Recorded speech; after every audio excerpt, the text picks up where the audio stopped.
தம்பி வாங்க இருங்க அண்ணா அண்ணா இங்க வாங்க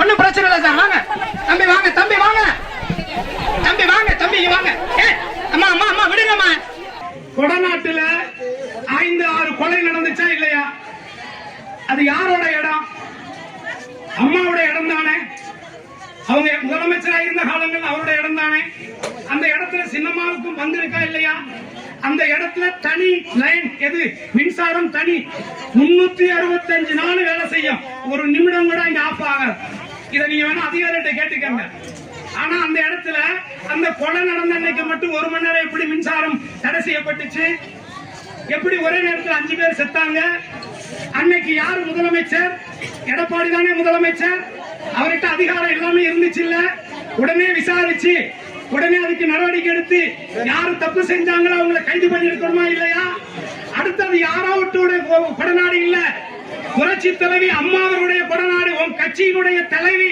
உங்களெல்லாம் மனுஷனா மாத்தின உங்களெல்லாம் அமைச்சரா உருவாக்கின ஒரு தியாக தீபத்துடைய இடம் அந்த அம்மாவுக்கு இடத்திலேயே இத்தனை கொலை நடந்துச்சு அதையே நீங்க விசாரிச்சு நடவடிக்கை எடுக்கல இதை விட உங்க லட்சணம் என்ன இருக்கு இதை விட உங்களுக்கு என்ன லட்சணம் இருக்கு உங்களுக்கு நீங்க பேசுறதுக்கு என்ன தகுதி இருக்கு நான் இன்னொன்னு சொல்றேன் கூவத்தூர்ல அன்னைக்கு கலந்துகிட்ட அத்தனை சட்டமன்ற உறுப்பினர் இன்னைக்கு இருக்கக்கூடிய அமைச்சர் எதிர்கட்சி தலைவராக இருக்கக்கூடிய எல்லாருமே அந்த அம்மாவுடைய படத்தை வச்சு ஒரு அகல் விளக்க வச்சு சின்னம்மா காலில் விழுந்துட்டு அந்த அகல் விளக்குல போயிட்டு சத்தியம் பண்ணீங்களா இல்லையா எல்லாரும் என் கண்ணெதிரில போய் அந்த அம்மாவுடைய அகல் விளக்குல சத்தியம் பண்ணீங்களா இல்லையா சத்தியம் நீங்க பண்ணிட்டு அதே காலில் போய் கும்பிட்டு விழுந்து சட்டமன்ற தலைவர் பதவியை வாங்கிட்டு அதே அம்மா உங்களை நம்பிதானே விட்டுட்டு போச்சு தம்பி எடப்பாடி நல்லபடியா பாத்துக்க நம்ம கட்சி முக்கியம்யா கட்சி முக்கியம் ஏன் அன்னைக்கு அந்த அம்மா பதவி முக்கியம் நினைச்சிருந்தா இதே கும்பிட வந்து மோடி கிட்ட போய் கும்பிடு போட்டிருந்தா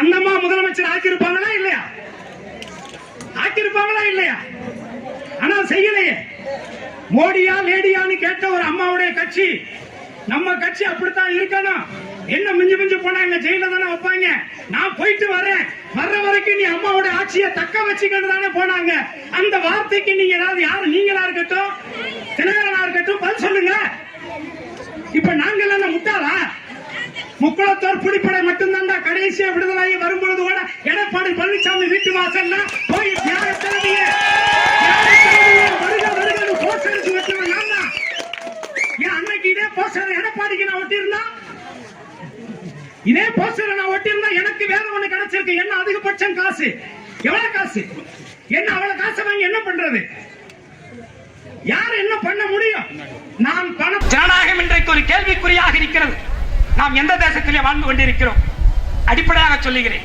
நீங்கள் வருமான வரி கட்டுகிறீர்களா இல்லையா என்று கேட்டால் உங்களுக்கு தெரியாது நாங்கள் எங்கே வரி கட்டுகிறோம் இல்லை நீங்களும் வரி கட்டுகிறீர்கள் நான் ஒரு நடிகர் நான் நடிக்கின்றேன் வருமான வரி கட்டுகின்றேன் அதே நேரத்தில் கடந்த போன மாதம் 31ஆம் தேதி 4.5 லட்சம் ரூபாய் ஜிஎஸ்டி வரி கட்டியிருக்கிறேன் நான் சம்பாதித்த பணத்தில் 4.5 லட்சம் என்பது எவ்வளவு பெரிய பணம் என்பது உங்களுக்கு தெரியும் அந்த பணத்தை நான் ஜிஎஸ்டி வரியாக கட்டுகிறேன் ஆனால் அதை கட்டுவதிலே நான் வருத்தப்படவில்லை நான் சம்பாதிக்கிறேன் இந்த தேசம் ஒரு சட்டத்தை இட்டிருக்கிறது அது போன்ற எங்களை போன்ற வருமானம் பெறக்கூடியவர்களிடத்திலே வசூல் செய்து அதை மக்களுக்காக செலவு செய்ய போகிறது என்ற நம்பிக்கையில தானே கட்டுகிறேன் ஆனால் அப்படி வசூல் செய்த பணத்தை திருப்பி உங்களுக்கு அவர்கள் திட்டங்களாக கொடுக்கிறார்களா என்று பார்த்தால் இல்லவே இல்லை கடந்த 2 முறை கடந்த ஆண்டிலே சென்னையிலும் சரி தூத்துக்குடி திருநெல்வேலியிலும் சரி எவ்வளவு பெரிய வெள்ளக்காடாக அந்த மாவட்டங்கள் எல்லாம் மாறவில்லையா ஒரு மாநிலம் இப்படி வெள்ளக்காடாக மாறிய பொழுது இன்றைய ஆளும் முதலமைச்சர் மரியாதைக்கு உரிய திராவிட முன்னேற்ற கழகத்தினுடைய தலைவரும் தமிழக முதல்வருமான அண்ணன் மு.க. ஸ்டாலின் அவர்கள் இதே மத்திய அரசிடத்திலே நிதி கேட்டார். ஆனால் அவர்கள் கொடுத்தார்களா? கொடுக்கவில்லை. அவர்களை பொறுத்தவரை தமிழ்நாடை தனிமைப்படுத்தித்தான் பார்க்கிறார்கள். தமிழ்நாடை அவர்கள் இந்தியாவில் ஒரு பகுதியாக பார்க்கவில்லை. எப்படி நமது கடற்கரை மீனவர்களை இந்திய மீனவர்களாக பார்க்காமல் தமிழக மீனவர்களாக பார்க்கின்ற பார்வை இந்த மோடி அரசுக்கு இருக்கிறதோ அதே நிலைதான் தமிழ்நாட்டிற்கும் என்பதை நீங்கள் தெரிந்து கொள்ள வேண்டும். வரிப்பணத்தை வாங்கி யாருக்கு கொடுக்கிறார்கள்? அதானி, அம்பானி, கும்பானி, அந்த ஆணி, இந்த ஆணி என்று யாராரோ ஆணிகளுக்குத்தான் கொடுக்கின்றார்கள். ஏன் அதே ஆணியை உங்களுக்கும் கொடுத்தால் ஏதோ ஒரு இடத்துல வைத்து அந்த ஆணியை அடித்துக் கொள்வீர்கள் அல்லவா? ஆனால் கொடுக்க மாட்டார்கள். என்று சொன்னால் இன்றைக்கு இருக்கக்கூடிய இந்த பாஜக அரசு மதவாத அரசாக இருக்கிறது.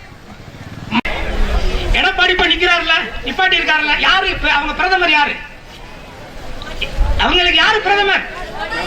யாருமே இப்ப உங்களுக்கு ராகுல் காந்தி வந்து தமிழக முதலமைச்சர் வந்து ஆதரிக்கிறாரு. காங்கிரஸ் தலைமையிலான இந்தியா கூட்டணி, அது யாரு தலைமைங்கிறது அப்புறம். ஆனா இந்தியா கூட்டணி வரணுங்கிறத நோக்கமா சொல்றாங்க. மத்தவங்க மோடி வரணும்னு சொல்றாங்க. எடப்பாடி யாரு வரணும்னு சொல்றாரு? யாருக்கா ஓட்டு கேட்கிறாரு? அப்போ பிரதம வேட்பாளர் யாருன்னே தெரியாம நீ எதுக்கு ஒரு தலை இல்லாத முண்டத்துக்கு எதுக்கு நம்ம ஓட்டு போடணும்? ஒரு குளத்துல கடலை சோளம் போட்டிருந்தா ஒரு துணிமணியில ஒரு குண்டான தூக்கி சட்டியை தூக்கி ஒரு குடத்தை தூக்கி சொருவி வைப்பீங்கல்ல, அந்த ஏன் மண்டையில வைக்கிறீங்க? தலைன்னு ஒண்ணு தெரியணும் தானே. அப்ப தலையே இல்லையே, பிரதம வேட்பாளரே இல்லையே. அதனால 60 ஆண்டுகளுக்கு மேலாக இந்தியாவுடைய கடன் சுமையாக 50 லட்சம் கோடி இருந்துச்சு. 10 வருஷத்துல மோடியினுடைய அரசு 1,50,000 கோடியா என்னையும் கடனாளி ஆக்கி இருக்குது. அதனால இப்பேற்பட்ட அரசு நீடித்தால் 1.5 லட்சம் கோடி 2 லட்சம் ஆகும், 3 லட்சம் ஆகும், 6 லட்சம் ஆகும். அப்புறம் அதானி அம்பானிக்கு நாட்டை மொத்தமா கூறு போட்டு வித்துட்டு போயிருவாங்க. அப்படி வித்துட்டு போயிடக்கூடாது. நமது முன்னோர்கள் உயிரை கொடுத்து உருவாக்கி இந்த தேசம் காப்பாற்றப்பட வேண்டும் என்பதற்காகத்தான் உங்ககிட்ட வந்து நிக்கிறேன். அதனால உங்களுடைய வாக்கில் கட்டாயம் எல்லா ஊர்லயும் தமிழ்நாட்டில் இருங்க. அம்மா இருந்த வரைக்கும் யாரும் வந்தாங்களா?